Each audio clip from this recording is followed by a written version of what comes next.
Halo, selamat malam semuanya yang menonton video ini ya. Terima kasih. Mohon maaf tadi sedikit ada gangguan karena ya baru pertama kali lagi untuk live setelah berapa lama tidak live lagi ya. Jadi ya mohon dimaklumi saja.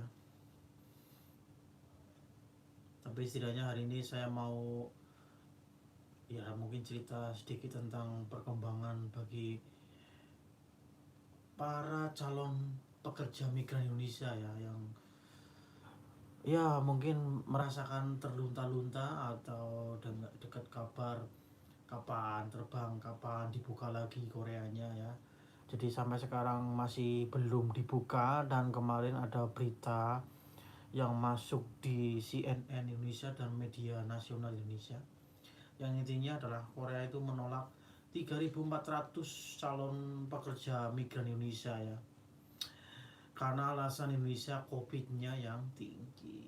Nah ini ya saya tahu juga, saya merasakan juga proses Korea itu memang tidak sedikit sudah menghabiskan banyak tenaga, waktu, biaya, dan harapan-harapan yang intinya itu harus ya ada kabar bagusnya lah bisa berangkat ke Korea itu kan.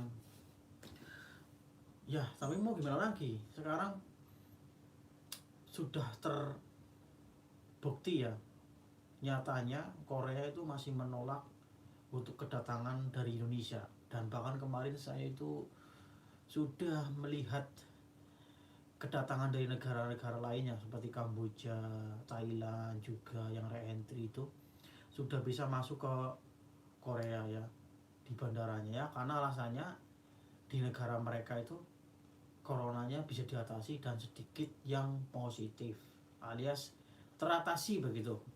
Jadi Koreanya ya boleh membuka, tetap dengan karantina di sini 14 hari, kemudian biaya sendiri mungkin ya, dan juga apa namanya, tidak banyak yang masuk. Jadi bertahap lah ya, seperti prosesnya bertahap. Tapi untuk yang Indonesia memang belum bisa sampai sekarang. Dan itu saya sangat ya berharap lebih lagi kepada, kemarin ada pembicaraan dari Pelbakori ya, itu kayak kumpulan dari apa, lembaga bahasa atau LPK yang ada di Indonesia itu memang sudah ada audiensi dengan pemerintah Indonesia, dengan BP2 PMI sama HRD. Ya intinya meminta pemerintah segera menangani atau ya biar percayalah Korea itu apa, Indonesia COVID-nya itu banyak yang sembuh kan, nggak cuma positif tapi kan banyak yang sembuh ya kan, itu yang bagus itu. Jadi mungkin jumlahnya sampai 1 juta lebih tapi yang sembuh juga banyak, itu kan jadi pertimbangan harusnya kan. Terus kalau mau tahu tentang perkembangan berita corona, sebetulnya ya siapa yang mau kalau di Indonesia itu corona itu biasanya itu dijadikan ladang bisnis sekarang. Banyak sekali, kemarin tetangga saya sendiri juga mengalami ya, dia yang positif istrinya yang meninggal bapaknya. Nah bapaknya itu nggak positif tapi dipositifkan meninggal karena corona. Nah itu kan bikin resah, bikin gimana ya, itu kan bukan harusnya yang meninggal karena biasa ya meninggal aja. Sekarang banyak yang kemarin kejadian di Indonesia itu ya cuma ibaratnya itu karena sakit yang sudah parah, terus kemudian udah tua ya kan, udah sepuh, udah banyak penyakitnya, komplikasi gitu, akhirnya di covid kan, dijadiin covid. Nah ternyata ada yang oknum-oknum seperti itu ya. Saya yang kalau dengar seperti itu ya juga itu bukan oknum lagi lah, ini udah kayak ya kurang ajar lah ya, kurang ajar lah orang itu, nggak tahu ya yang lainnya kena imbas kan, nggak cuma yang kena corona, yang nggak kena corona pun kena imbas, nggak punya pekerjaan, terus ekonominya turun karena apa, ada jam-jam buka karena tidak boleh malam buka sampai malam, yang penjual-penjual kaki lima itu kan susah cari duitnya, apalagi yang hiburan-hiburan seperti itu ya, organ tunggal seperti ada lagi yang kena lagi ya, itu yang manten-manten, untuk manten kayak tanggapan terata gitu kan, sama keadaan yang lain-lain itu kena dampaknya ya, nggak ada tanggapan, nggak boleh ada keramaian gitu kan. Nah itu kalau nggak ada solusinya sampai kapan seperti itu terus kan, harusnya kan ada solusinya. Oke lah kita kasih bansos, oke lah kita ada bantuan corona ya, ya bagus, itu maksudnya masih ada pedulinya ya negara sama orang-orang yang mungkin terkena dampak corona. Tapi setidaknya yuk ya jangan kelamaan, jangan, ya ada perubahannya lah begitu ya kebijakannya gitu loh, terutama untuk yang mau ke luar negeri ya, udah susah di dalam negeri nyari pekerjaan ya, nggak dapat pekerjaan-pekerjaan ya, yang keluar juga susah karena coronanya tinggi itu. Oke lah kita terima lah coronanya tinggi, tapi kan data itu bener atau enggaknya kan harus dicek lagi begitu. Jadi buat perhatian aja, kalau saya ngomong di sini mungkin bisa mewakili teman-teman yang merasa sakit hati akibat kebijakan-kebijakan yang ya gimana lagi ya, udah mengeluarkan uang banyak, udah biaya untuk kemana-mana, proses Koreanya itu akhirnya kapan ini nggak jadi banget, jadi kan udah setahun loh, ini udah ulang tahun coronanya. Wih, kasihan saya melihat teman-teman saya juga di sini banyaknya sudah pulang ya, banyak habis kontrak, teman-teman Indonesia juga banyak yang putus kontrak juga karena mungkin sudah ya mungkin nggak mau di sini lagi, pulang ke Indonesia gitu kan, udah banyak, jadi tenaganya kurang. Dan tadi lihat berita juga Korea juga kurangan tenaga kerja ya, memang benar kurang tenaga kerja. Kemarin saya juga banyak melihat di ada tempat namanya itu di Ansan itu, yang di situ sekarang kan tempatnya orang asing ya, saya lihat juga nggak ada orang, jarang yang ngomong Indonesia atau ngomong Jawa gitu kan, banyak yang ngomong negara lain kayak mungkin Kamboja, Myanmar gitu kan, sama Vietnam gitu kan, negara yang banyak itu. Indonesia oh nggak kedengeran itu, padahal di pasar itu kan ramai biasanya orang Indonesia gitu kan.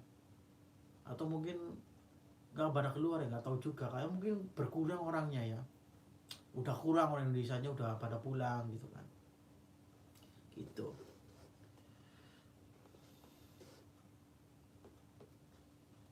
ya. Silakan kalau ada yang mau bertanya boleh, atau mau mengungkapkan unek-unek ya.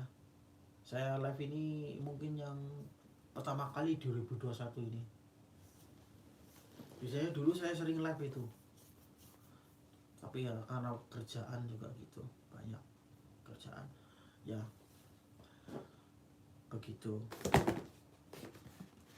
Yaitu sedikit info ya tentang perkembangan Korea. Terus kenapa ini ada lagi yang tanya, itu kan ada SLC ya, SLC nya ada yang turun, ada yang diterbitkan, ada yang rosternya diperpanjang, itu memang otomatis diperpanjang karena ya sebetulnya di Korea itu masih berjalan proses G2G nya Korea itu ya, FPS topiknya itu sebenarnya berjalan. Di Indonesia juga tetap yang udah lama udah ngirim data, yang udah lamar lama itu kan, di sini datanya juga masih di HRD-nya, di orang HRD-nya. Mungkin banyak pabrik yang pengguna orang Indonesia atau yang dari Indonesia itu, mungkin orangnya yang seniornya udah pulang atau yang lama udah pulang, akhirnya kan dia nyari lagi yang orang Indonesia, nggak taunya ternyata masih ditutup untuk dari Indonesia kan. Tetap aja dikasih kesempatan untuk dapat SLC gitu ya, ada yang rosternya habis nanti ditambah lagi, dan kemungkinan ini kalau nggak salah, kalau yang habis itu tetap ditambah sampai 6 bulan kemudian gitu kan. Jadi ya kalau misalkan sertifikatnya habis ya sending ulang lagi kan bisa, nanti tambah lagi begitu Itulah kondisi yang seperti ini ya, yang di Koreanya seperti itu, masih belum menerima orang Indonesia yang masuk ke sini. Walaupun nanti mungkin di tes lagi, tes swab, tes PCR di sini ya sebetulnya nggak apa-apa, misalkan mau aja kan, bisa biaya ditanggung sama ini, tapi ya kayaknya mahal juga ya. Kalau nggak salah di sini kalau karantina kan wajib 14 hari ya. Nah, ada juga kasus tentang orang Indonesia yang melarikan diri saat karantina, itu juga menambah tanda kutip negatif lah dari Indonesia ya kan. Ada satu dua orang kemarin, orang Indonesia yang melarikan diri dari karantina, padahal tinggal ada yang tinggal 1 hari aja belum selesai itu dia kabur, kemudian ada lagi yang nyusul, kemudian dia kabur lagi, ya akhirnya ketangkap terus dideportasi lah. Itu juga menambah presiden buruk bagi calon dari Indonesia ya. Ya itu padahal orang yang udah di Korea ya, maksudnya udah pernah ke Korea terus kok malah melanggar, itu kan nggak sabar, itu kan harusnya kan harus atuhi. Kalau sini kan nggak ada, kalau nggak patuh sama aturan sini ya udah siap saja kamu kena masalah ya. Intinya ya bermasalah nanti dengan kriminal di sini kalau kalau sampai melarikan diri atau sampai segalanya begitu. Nah, ini tentang biaya karantina di Korea ya. Jadi kalau karantina di Korea itu 14 hari. Nanti dikasih ada aplikasi khusus ya, kayak itu nanti di download aplikasinya, nanti setiap malam atau setiap berapa kali itu ada laporan. Jadi di tempat yang buat karantina itu. Nah, tempat karantina itu juga harus diterima, maksudnya kalau misalkan kesini juga harus mempersiapkan sendiri tempat karantinanya. Jarang sekali pabrik yang mau mengusulkan atau memberi tempat karantina buat pekerjanya. Bahkan ada teman saya yang dia cuti kemudian balik ke sini, dia ngurus sendiri, nyari tempat karantina sendiri gitu kan. Dan tidak semua gedung di Korea itu mau menerima buat tempat karantina. Makanya ya gimana lagi ya di samping itu orang orangnya nggak mau, gedung-gedungnya juga nggak tersedia, ada juga yang biayanya yang mahal ya. Bayangin aja 1 hari itu sekitar 150.000 won itu biaya karantina. 150.000 won berarti kalau dirupiahkan dengan kurs 12,5 ya sekitar hampir 2 juta per hari. Itu cuma buat sewa tempat karantina, belum makannya sendiri. Kalau mau beli ya harus beli, kalau nggak beli makan dari mana, nggak dapat jatah ya. Itu baru sewa tempatnya aja. Bayangin aja makan sehari 3 kali, kemudian selama 14 hari berapa kali, dikalikan saja. Kalau dikalikan sekitar 14 hari, sekitar ya gampang aja, sekitar 30-an juta lah. 14 kali 2 ya sekitar 30 juta lah, itu belum makan. Ya, belum makannya kalau harus 14 hari. Nah, baru setelah itu baru boleh keluar selesai karantina. Gitu. Itu biaya di Korea memang tinggi untuk ukuran sekarang karantinanya begitu. Banyak yang merasakan ya, kalau mungkin udah kerja di sini ya, yang cuti terus balik sini lagi mungkin bisa tahu caranya ngurus gimana itu. Kalau tapi yang dari pertama kali belum pernah ke Korea terus mau nyari tempat karantina ya harus ikut sama aturan yang bawa, misalkan dari HRD Korea gimana aturannya. Semoga kita nanti ada tambahan itu untuk karantina ya. Itu. Oke. Itu sekilas tentang kondisi Korea. Nah, Korea sekarang kondisinya bagaimana untuk coronanya ya? Kalau untuk coronanya sebetulnya udah tarafnya untuk nasionalnya udah ya masih namanya level 2. Sebetulnya ya nggak terlalu parah banget dibanding dulu lah, maksudnya udah menurun itu kan. Cuma kemarin saya kena tes lagi, atau orang asing kena tes lagi, gara-gara ada sekitar 80 orang asing ya yang di daerah Oijombu namanya itu. Di daerah Oijombu itu ada orang asing positif corona 80 orang. Nah, karena alasan itu sekarang kemarin saya juga teman-teman dari orang asing ya, yang semua yang orang asing di Korea, di daerah Gyeonggi-do namanya itu provinsinya. Saya tempat bekerja juga di daerah Gyeonggi-do, akhirnya diwajibkan untuk tes swab atau tes PCR gitu kan di puskesmas atau rumah sakit terdekat, gratis biayanya. Diwajibkan sampai tanggal 22 Maret besok. Itu karena ada indikasi orang asing banyak yang kena COVID, langsung dimasalkan. Nah gitu penanganannya gitu. Kalau nggak kena, nggak mau di apa tes swab selama waktu sampai tanggal 22 besok, itu kena denda 2 juta won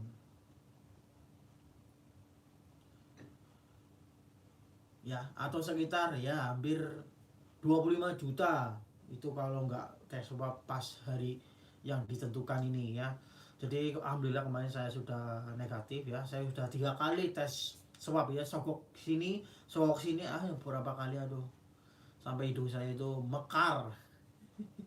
Jadi alhamdulillah negatif ya, jadi alhamdulillah ya masih negatif ya. Tapi itulah corona, dibilang dipercaya nggak percaya, kalau dibuat nggak percaya akhirnya dibuat percaya ya. Jadi ya kalau kita ya penting bagi calon PMI yang udah kemarin nggak jadi prelim atau sudah prelim tapi belum berangkat, yang sudah dapat SLC itu belum prelim, itulah semuanya ya, sambil menunggu Korea itu buka, tolong jaga kesehatan ya. Itu wajib lah jaga kesehatan. Tahu-tahu nanti kalau ada panggilan, karena proses di Korea itu masih berjalan sebetulnya. Nyatanya yang sekarang ada ujian lagi, terus kemudian SRC-nya pada turun, itu berarti kan sebenarnya Korea itu masih menerima orang Indonesia, cuma kan karena Indonesia kasusnya tinggi atau ditinggikan lah itu coronanya. Jadi kan orang-orang masih menutup untuk itu saja. Nanti kan kalau turun ya siap-siap untuk berangkat. Nah selama bersiap-siap ini ya boleh bekerja dulu sambil nyari kerjaan di Indonesia, apalah itulah, sambil mengecek nanti perkembangan infonya di channel ini. Di channel ini nanti saya update kalau ada pembukaan penempatan sebisa mungkin ya. Terus selama sambil menunggu itu boleh bekerja, nyari pekerjaan, nyari aktivitas lainnya yang bisa menghasilkan apa saja di rumah. Jangan cuma nunggu-nunggu aja kolom tiap hari gini, aduh nggak berubah-ubah gini ya. Moga yang udah lulus ini, terutama yang udah lulus, yang udah prelim, udah semuanya itu ya, jangan berkecil hati lah, tetap masih ada peluang untuk sampai ke sini. Itu yakin aja pasti ada peluang ke Koreanya. Dan mohon kita jaga kesehatan masing-masing, ketika nanti yaitu memang kalau proses Korea memang nggak mesti lancar-lancar aja ya. Saya dulu juga ngalami begitu, nggak 1 hari 2 hari tapi bertahun ya baru bisa sampai sini ya. Ini ujian buat angkatan yang sekarang dengan corona ya, tambahannya corona. Selain nunggunya emang proses Korea emang udah lama kan, udah tahu prosesnya Korea itu lama, prosesnya lama ya, sekarang ketambahan corona tambah lama lagi ya. Berarti kan memang ujiannya begitulah ya, ujiannya masing-masing begitu ya. Jadi ya diterima aja dulu biar logo gitu kan. ah Sampai enak ngomong masih sini, saya pun gak enak ngomong di sini. Saya sebisa mungkin ngasih gambaran gitu loh, biar pikirannya itu jangan negatif terus sama pemerintah, sama apa PP2 PMI ya, sama Korea tuh PHP dan sebagainya, jangan begitu. Jadi masih berjalan, prosesnya masih berjalan kan, lagi diusahakan. Mereka lagi berembuk-rembuk gimana biar dapat secepatnya bisa berangkat yang dari Indonesia itu, karena ya banyak 3.400 itu banyak yang mau ke Korea itu ya, dan mengisi tempat-tempat kosong di sini. Yang kerja di sini juga saya orang asingnya juga berkurang terus ya, ada yang pulang kok habis kontrak gitu kan, ada yang pindah kerja dan lainnya, dan mereka masih kekurangan tenaga kerja untuk tenaga kerjanya gitu ya. Gitu mungkin agak sedikit ragu ya dengan adanya berita seperti ini ya, tapi setidaknya ini kan gambarannya yang jelas, yang nyata. Kita harus terima ya, harus terima dengan benar-benar paham ya, terimanya Korea menolak karena alasan Indonesia tinggi coronanya. Udah, sampai situ entah entah nanti alasannya corona Indonesia tinggi karena di covid kan, karena apa-apa di corona kan misalkan ya, itu kan alasan dari Indonesia, dari orang kita sendiri. Tapi kan orang Korea juga mikir kan, dia nggak mau ngimpor penyakit. Ya mohon maaf, bukannya sudah dites di sana iya, tapi kan Korea juga nggak mau repot lah. Dia negaranya juga punya aturan, punya cara untuk menanggulangi warganya biar nggak kena corona kan. Dia otomatis menutup dulu untuk orang asing. Sama juga dengan Indonesia juga menutup, dari negara lain juga menutup untuk datang ke Indonesia. Apalagi negara yang banyak kena coronanya, otomatis Indonesia juga menolak. Sama juga dengan Korea yang menolak Indonesia karena coronanya tinggi. Sampai situ paham ya. Jadi punya satgas covid masing-masing. Ketika negara Korea menolak untuk kedatangan dari Indonesia dan menerima dari negara lain, berarti kan ya memang karena tingkat coronanya di Indonesia tinggi ya, memang itu yang di data itu yang dilihat di pemerintahannya, itu di berita-berita itu yang dijadiin apa namanya, bahan untuk penolakan sementara para warga Indonesia yang ke Korea ya, begitu. Sampai sini mungkin ada yang masih bingung ya, masih nggak terima dengan ya sama lah. Semua orang kalau udah sakit hati ya sakit hati aja, nggak apa-apa. Tapi jangan berlarut-larut lah ya. Udah jadiin ujian ya mental lah, nanti itu belum apa-apa, baru di Indonesia. Nanti kalau udah sini nanti kan ada ujian lagi, ada ujian mental lagi yang benar-benar harus dipenuhi, harus siap kalau udah di Korea ya, gitu. Dan satu lagi ini, Korea kan sekarang udah mulai ada ada vaksin ya. Jadi Korea memang penanganannya untuk vaksin itu agak mikir panjang ya. Jadi obat vaksinnya itu dari mana, terus gimana teknisnya untuk warganya yang divaksin. Nah ternyata bertahap, kayak sekarang yang dimulai itu dari yang di rumah sakit, pegawai rumah sakit itu kan. Terus ada orang-orang yang udah tua, itu diutamakan dulu ya, kan vaksin dulu. Baru kemudian setelah saya lihat kemarin itu jadwalnya, itu terakhir itu bagi orang asing ya untuk vaksinnya. Jadi mungkin sampai akhir tahun ini baru selesai untuk vaksinnya di Korea. Nah sambil menunggu vaksin Korea selesai ini ya, kemungkinan kayak mungkin perkiraan saya itu belum buka untuk penempatan ke Koreanya. Tapi nggak tahu lah, nanti kalau pemerintah Indonesia bisa melobi Korea untuk membuka, kemudian ada apa namanya ya, ada kesepakatan tertentu lah yang membolehkan CPMI Indonesia berangkat ya, walau alam itu kan, itu sebuah apa namanya ya, usaha. Kita penting udah berusaha di situ itu.